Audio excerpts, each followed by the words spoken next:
قربانی کے جانور کے ذبح کرنے کا درست اور سنت طریقہ جو ہے وہ یہ ہے کہ جب آپ جانور کو ذبح کرنے لگیں تو اس کو سب سے پہلے جو آپ قبلہ رخ جو ہے وہ لٹائیں، اس کا گلا جو ہے وہ قبلہ کی طرف ہو، یعنی ہمارے ملک میں شمالاً جنوباً اس کو جو ہے وہ لٹایا جائے۔ آپ کا جو ہے وہ آلہ ذبح یعنی چھری یا کس طرح کی اور چیز وہ اچھی خاصی تیز ہو، جس سے جو ہے وہ جانور کو زیادہ تکلیف نہ ہو اور جلدی جو ہے وہ ذبح ہو جائے۔ جانور کو جو ہے وہ پہلے پانی بھی پلانا چاہیے، اسے جو ہے پیٹ بھر کے جو ہے لانا چاہیے۔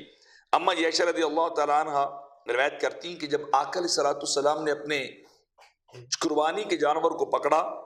تو آپ نے فرمایا اے عائشہ چھری لاؤ، پھر فرمایا اس کو پتھر سے تیز کرو، تو میں نے چھری کو تیز کر دیا۔ پھر آپ نے وہ چھری لی تو مینڈے کو پکڑا، اس کو لٹایا اور لٹاتے ہوئے ذبح کرتے وقت فرمایا بسم اللہ، اے اللہ یہ محمد کی طرف سے اور محمد کی آل کی طرف سے اور محمد کی امت کی طرف سے، اور تو اس کو جو ہے وہ قبول فرما۔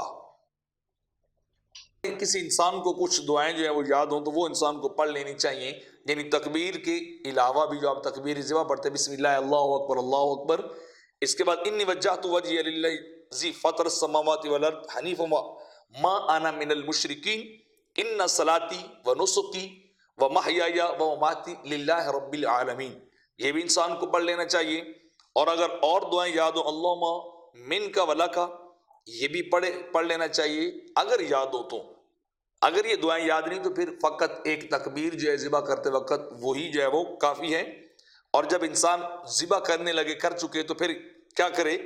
اللہم تقبلہ منی کما تقبلت من حبیبک محمد وخلیلک ابراہیم علیہ السلام۔ اگر یہ دعائیں پڑھیں تو یہ سنت طریقہ ہے، انسان اپنے جانور کو اپنے ہاتھ سے ذبح کرے،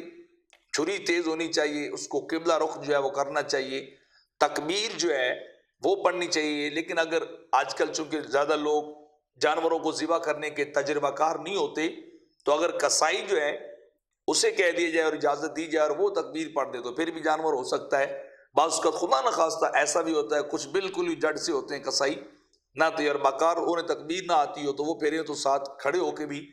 انسان اگر اپنی زبان سے تکبیر پڑھتا رہے یا اس کے ساتھ شامل ہو جائے، اس کے ہاتھ پہ ہاتھ رکھ دے تو تب بھی جانور جو ہے وہ ذبح ہو جاتا ہے۔